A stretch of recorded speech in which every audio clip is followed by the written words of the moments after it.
Welcome to TwstNotes, where I summarize the latest story update in JP. These updates are just getting more and more emotional. I'm honestly scared for the next update, like this was bad enough, so how bad is the next update going to be? But regardless, although emotional and depressing, this was a very good story update, so let's talk about Chapter 7, Parts 88 to 100. We start off with a battle map, and I lose my faith in humanity. Because battle map. Silver, Sebek, and Grimm follow after Lilia. Meleanor is still fighting and Sebek wants to stay, but Grimm reminds him they have to go get Lilia. And Silver later mentions they can't stray too far from Lilia, so they go on. Silver asks Sebek about his signature spell, and Sebek tells the group that he discovered it while Silver was at NRC and he was training on his own. However, he still hasn't mastered it, and it's not exactly something he should be casting a lot because it does do some damage. They move on and wonder why Lilia's dreaming about his war days. Malleus said they were supposed to have sweet dreams, and here's Lilia literally reliving pretty severely traumatic events. Sebek wonders if Malleus can't monitor Lilia's dreams. Silver says it's possible and wants to wake Lilia up ASAP for his help in this whole mess. Put a pin in this because we're coming back to it later. We switch over to Ball and Lilia. They're in the middle of a battle and vastly outnumbered. Ball tells Lilia to take Malleus and run while he defeats the Silver Owls on his own. Lilia's not happy about it, but does it. The kids regroup with Ball and together force the Silver Owls into retreating. Ball has been seriously injured in the first round and the Silver Owls are calling for reinforcements. He pleads with the kids to leave him to deal with the enemies and they catch up to Lilia. Sebek offers to remain with Ball to help him out while Silver, Yu, and Grimm hurry after Lilia. They agree and run off. Sebek and Ball fight off the Silver Owls. Ball asks Sebek why he wants to help the fairies so much since he's human. Sebek tells him that although his father is human, his mother's a fairy. We get some Sebek backstory. His mother's apparently an only child, and his dad and grandfather still don't get along. But Ball still does little things to show he loves his grandkids, like making sure they have snacks and books and toys at his house. Sebek tells Ball he deeply cares for his mother and grandfather, and because of how his grandfather cares for him in turn, he wants to be just as strong as fairies. Sebek's words touch him. Since Sebi's baton/magic pen got destroyed, and honestly, Sebek's just not really in good condition right now, Ball gives him a new weapon and armor that royal guards wear. He also gives Sebek a crocodile mask. He says only he's allowed to wear one in their squad, but going back to when they first met and Lilia pointed out there was probably some family connection, Ball low-key recognizes that connection, but not gonna lie, he's kinda like, well, I guess, and sorta soon about it.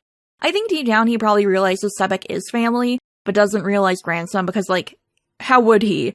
We're still in a dream. We go to Lilia. Some Silver Owls manage to catch up to him, but Silver intervenes and saves Lilia. But he's pretty severely injured, so he tells the kids to leave him behind and take the egg to a camp at the base of the mountain. The kids refuse and instead, Silver carries Lilia on his back while Yu carries egg baby Mal Mal. Lilia argues with them about it, but relents. Or passes out. I didn't specify in my notes, and he does pass out at some point. Anyways, the gang heads north to Meleanor's castle. Grimm is like, how are we gonna get up there? And Silver's like, yeah, it's not gonna be easy. The castle is surrounded in magic, it's on top of extremely rugged terrain, and also, you can't really break in from the skies, so, yeah, they're in for a hike.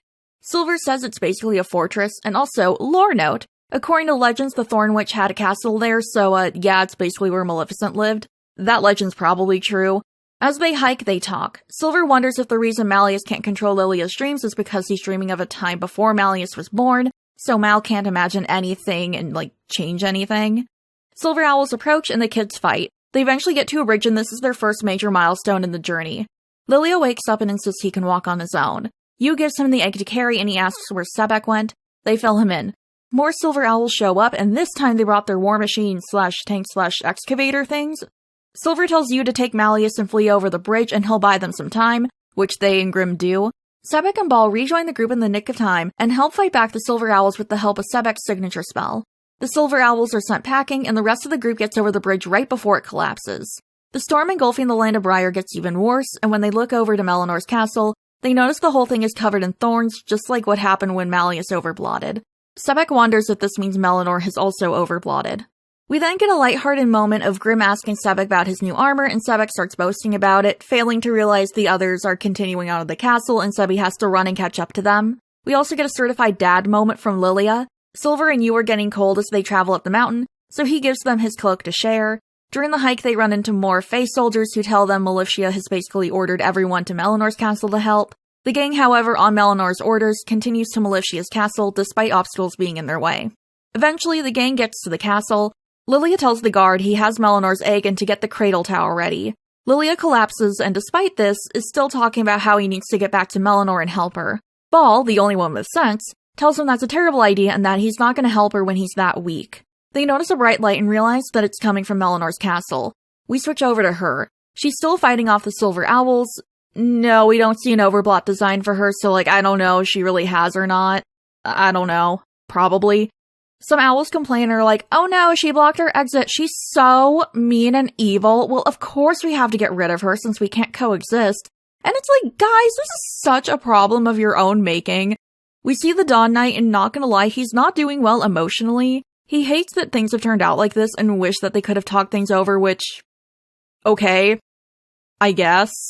But then he's like, well, I'm at the point of no return. I have to do this. Which, no, you really don't.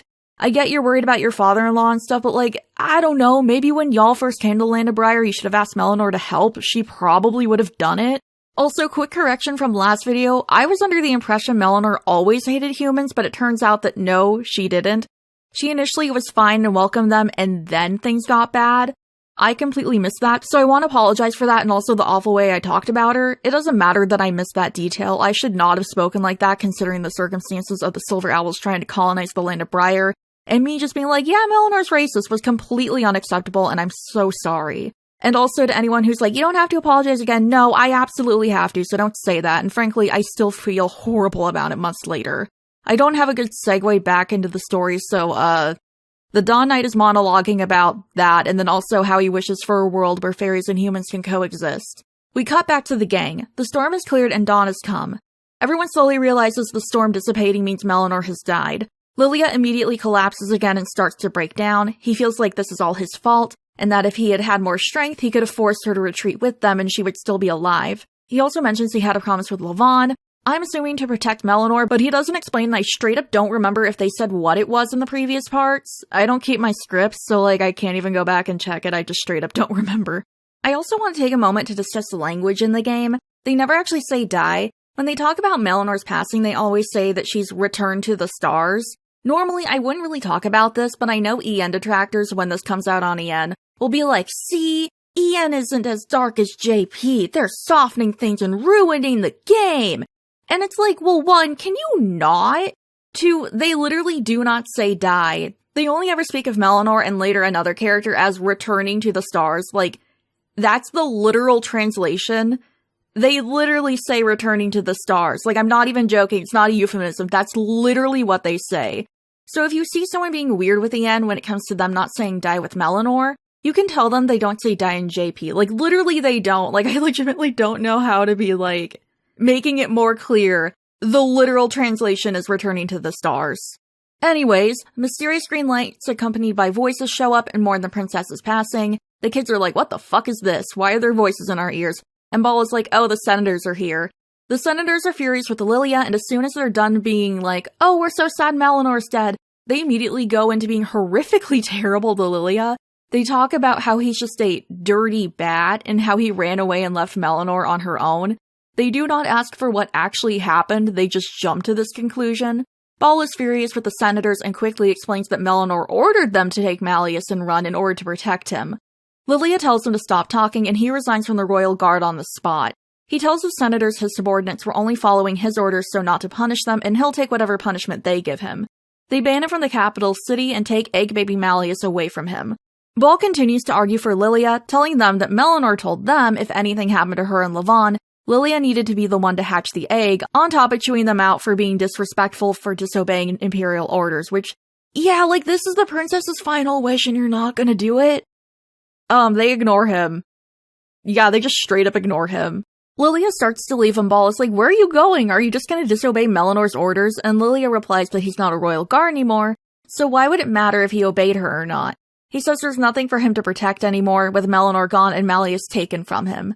Silver pleads with Lilia to stay and goes after him, but Lilia refuses. The darkness shows up, attracted by Lilia's breakdown. Lilia calls out to Meleanor and Lavon, asking if they're in the void. He willingly falls into the darkness, despite Silver screaming at him not to. The kids go after him. Silver's shocked that that's how his father left the royal guard, but Sepik reveals he always wondered if something bad had happened. He talks about how a lot of military bigwigs have huge mansions in the capital, but Lilia lives in a small cottage in the middle of nowhere. Silver also then talks about how Lilia never took him to the capital, and every time he, or the both of them, went, it was on royal orders from Militia or an invitation from Malleus. Grimm reminds them that they're wasting time and they can talk later. They fight their way through the darkness and come across some light. Going through it, they find themselves back at Militia's castle. They're witnessing one of Lilia's memories. Lilia is returned to the castle after 10 years. Ball greets him, and Lilia's like, we haven't spoken in 10 years. Which, before you get mad at Ball, Lilia straight up admits he received letters and stuff from Ball and just never responded. The only reason he responded now was because the Draconia family crest was on the letter. Ball explains that the Senate is still mad at him, but he and the Queen still trust Lilia, and he's the only one who can help them. Lilia asks what's wrong, and Ball takes him to the Cradle Tower. It's basically like the Sanctuary of Thana from Genshin, but more Victorian vibes. It's this giant tower, and in the middle on a pedestal is egg baby Mal. It's essentially an incubator for dragon eggs in case something happens and the parents can't hold the egg. Yeah, I guess, we knew in order to hatch, love and magic had to be poured into the egg, but it's actually, you need to be physically holding the egg for it to grow. You can't put it down, basically, so the incubator was made in case the parents couldn't hold it for whatever reason. Militia was channeling magic into the tower to sustain Malleus, and that was fine for 5 years, and as a reminder, eggs generally hatch within 2 to 3 years, but Malleus has been refusing to take magic. Doctors told her she needed to be holding the egg, so she's been doing that for a little bit every day, but it hasn't been doing anything. Lilia at first wonders if it's because it's his grandmother and not his mom, but then realizes Malleus wouldn't know the difference since he's still in his egg. Well, but it's implied in the story that Malleus is far more aware in his egg than other people realize, and he can indeed tell the difference. How much sentience he has, though, is unknown, but yeah, he can tell different people apart while still in the egg. But anyways, the doctors are at a loss for what's going on, and if this keeps going on, Malleus is going to die. Militia is even pouring more magic in hopes that Malleus will take it, but he doesn't. And since Militia is already pretty old, she can't do anything anymore because it would be a massive health risk. Lilia asks what this has to do with him, and Ball explains that they think Lilia can help. They ask Lilia to travel the world and see if he can find any clues on how to get dragon eggs to hatch in these kind of circumstances. Lilia asks what's in it for him, and Ball is like, nothing, but you remember what Meleanor said to us the last time we saw her. And we get a flashback of Meleanor talking about how Lilia loves her and Lavon, and he would surely love their child. Lilia decides to go on the trip, but reminds Ball that nothing may come of it. Ball promises to keep Malleus alive until Lilia returns. Lilia talks to Malleus for a bit, telling him not to die because if he dies before Lilia, his parents are going to be fucking pissed with him, which, yeah, they would be. Malleus's egg glows in response, and we can see the outline of dragon baby Mal. The memory ends and the kids have a discussion group. Sebek notes that traveling must have been difficult back then because of the anti-Fae racism going on. They find another light and go through it, experiencing another one of Lilia's memories. He travels to Fleur City during their special festival. He asks around for info on dragons, but the people are like, I think those are mythical. When they realize Lilia is a fairy, they drive him out of the city. Lilia returns to the Cradle Tower to report back and check on Malleus. Ball notes that Malleus's activity went up a bit after Lilia spoke to him, and asks if he wants to talk to Malleus again. Lilia agrees and tells him about Fleur City and how good the goat cheese was. Correct. He tells Malleus to hang on. Next, Lilia goes to the Scalding Sands. Again, people are like, dragons? That's just legends. Lilia returns to the tower and talks more with Malleus. He talks about how Meleanor was a super picky eater and apparently caused a lot of problems for the kitchen staff. Lavon, although he didn't outright say anything, would just dump things he didn't like under the table and act like he ate them. Lilia then talks about how it was crazy to him that the Scalding Sand city he was in developed so much over 10 years. He wonders if the world will be difficult for Malleus. He then sings the lullaby Meleanor had first sung to Mal, and the egg glows. Lilia promises he'll hatch him the next time they meet before he leaves. Now he's on to an old castle where a dragon is rumored to live. But when Lilia gets to the castle, he finds it long abandoned. Frustrated and angry, he pleads with someone to tell him something. Magic gathers around him, and the words to an enchantment come to him. He gains and casts his signature spell, Far Cry Cradle, to try and glean some info from his surroundings. He's excited about this turn of events and hopes that with his unique Maho, searching for answers will be easier. He returns to the Cradle Tower, and it's now been 80 years since Meleanor passed away. Lilia talks about how Malleus is hanging on and tries to coax him into hatching, but Mal doesn't respond at all. Lilia hopes he'll find something on the next trip and says goodbye. Malleus glows in response, and Lilia is like, oh, do you want to say something? But Malleus doesn't glow after that. Lilia decides to talk to him more and tells him about getting stuck in a snowstorm. An old man found him weak in the snow and took him back to his home. He and his wife insisted Lilia should stay with them until the spring since winters were so dangerous. Lilia is like, I can't, and also, can't you see I'm a fairy? And the couple is like, oh no way, that's so cool! But also, oops, our bad, we were treating you like a kid and you're probably older than us. Sorry about that, LMAO. And they're honestly just incredibly chill. They continue to chat and are genuinely interested in hearing Lilia's stories and keeping him safe during the snowstorm. 150 years have now passed since Meleanor died. Lilia is back at the tower. He talks about how countries are loosening travel restrictions, so now nocturnal fae are actually allowed to visit certain countries now. He says prejudices against fairies is becoming less and less overt, and things are getting better very slowly. He tells Malleus that yeah, the world can suck, but that'd be better than being stuck in an egg, so why doesn't he come out? Malleus does not hatch. Later, Lilia receives an urgent letter and rushes back to the Cradle Tower. Lilia is freaking out and demands to know what's wrong with Malleus. Ball fills him in. There's like a giant electricity barrier around the egg. Ball says that starting 3 months ago, Malleus refused any magic from Maleficia and is still refusing it. His heartbeat is becoming weak, and then last week, that barrier appeared. No one can get near Malleus, and 2 people have already been seriously injured trying to approach him. Lilia can hear high-pitched crying coming from the egg, but he's the only one who can hear it.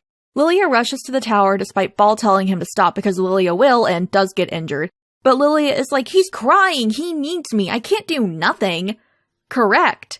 Anyways, lightning attacks fly at Lilia from the egg, but he continues moving forward. He asks Malleus if he's mad that he hasn't hatched him yet. Lilia is getting hit with lightning the closer he gets, and realizes Malleus must be upset because he's been alone for 200 years. Lilia grabs the egg and says he'll stay and hold Malleus for 100 years, 200 years, however long it takes for him to hatch. And he'll give as much magic or years off his life as Malleus needs. Malleus's egg starts sucking in all the magic around him. The magical barrier breaks, and Malleus hatches. Lilia stands in the cradle tower holding the cutest little baby dragon in the whole world. Look at him! There's not a single thought in that head. There's only elevator music. Malleus blows some fire, and Lilia remarks that it's the exact same color as Meleanor's fire. Lilia tells Malleus he's so happy to finally meet him and immediately breaks down, sobbing hysterically. We cut to the kids. Sebek and Grimm are crying, as well as the players IRL, and Silver's like, I wonder if Father's dreams were so terrible because it led to the happiest moment of his life when Malleus hatched. Sebek is like, I can't believe history books don't talk about this, and I don't know why my grandfather didn't tell me about this. The senators show up and congratulate Lilia on hatching Malleus. But then the room spins and Lilia realizes this isn't right. The senators, instead of being grateful and relieved that Malleus is okay, immediately tear into Lilia, talking about how he's defiled the Draconia bloodline for the crime of, let me check my notes? Giving Malleus some magic to hatch and how it was a disgrace that Lilia got to hatch him, even though Malleus would have died if Lilia hadn't stepped in. The senators continue to be so hateful to him, but then also be like, oh, poor Malleus, he's had dirty magic put into him, what a poor thing. And it's like, I don't want to say infantilizing because Malleus is a literal baby and that's not the right word, but it's like, I don't think they're actually worried about Malleus. I think they're more worried about magical purity or something. Like, they're not genuinely worried about Malleus. They care more about appearances and being horrible and racist to Lilia. They rip Malleus out of Lilia's arms. Malleus is screaming bloody murder and sobbing at being taken away from Lilia, and they continue the oh poor Malleus act. You know, even though he's screaming and wanting to be with Lilia. Fucking hate these assholes. Ball squares up immediately and calls them out for their treatment of Lilia, but Lilia tells him to stand down. There's a bolt of green lightning, and current-day Overblot Malleus shows up, talking about how he's finally found Lilia. Lilia is in the process of waking up, but he's not fully there yet. He says the voice is very similar to Levon and asks if he's back yet, but then notes that no, it's not Levon, and the horns are just like Meleanor's. Malleus is fucking pissed because apparently, both the senators and his grandmother lied to him about how he hatched, and he didn't know Lilia literally gave his magic and some of his life in order to save him. Lilia is like, wait, why is Malleus on 2 legs? And then, upon seeing Silver, is confused why the Dawn Knight is at Melicia's castle.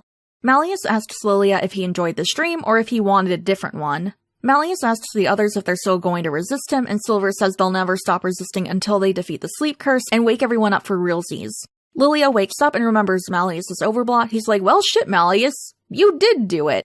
And Malleus says he'll put Lilia back to sleep. Lilia's like, good luck catching me, and calls for everyone to flee. They all run. Lilia says he'll hold Malleus off so the kids can escape. They refuse, but Lilia points out he still has magic, and besides, Malleus won't be lethal with him, so he'll be fine. The kids reluctantly leave him behind and escape into the Corridor of Dreams. Sebek asks Silver if he knows where they're going, and Silver is like, nope, not a clue. They all huddle together, and Silver sees a light. A voice calls out to them, and for some reason Ordo's there. Ordo warps them to Ignihide and tells them he'll explain later. They're confused on whose dream it is, or even if they're in a dream. Idia approaches them and is like, please no, Steppy, I'm not your enemy, but also I want in on this, and the update ends there. This update was an emotional roller coaster, and fuck the Land of Briar Senators. Me and my homies hate the Land of Briar Senators. Malleus has complained about them before, and yeah, I can see why he would not care for them all that much. I honestly want to give Lilia a huge hug, along with Malleus, but honestly mostly Lilia. Like, I can't imagine the pain he must have gone through, and it feels like everything just got worse, and finally when he had some joy come to him, it was quite literally ripped from his arms. This chapter was so painful, and I cannot imagine how it's going to get worse from here, but every update has been more and more upsetting, so I guess we just have to prepare for even more sadness in the next update. Thank you everyone for watching, and a very special thank you to my channel members and Twitch subs. Your support helps me to continue to make these videos. If you'd like early access to my videos, consider becoming a channel member. Patrons and Ko-fi members can get my scripts early before I record them. I livestream over on Twitch every Tuesday, Thursday, and Sunday. Thanks again guys, and I'll see y'all later.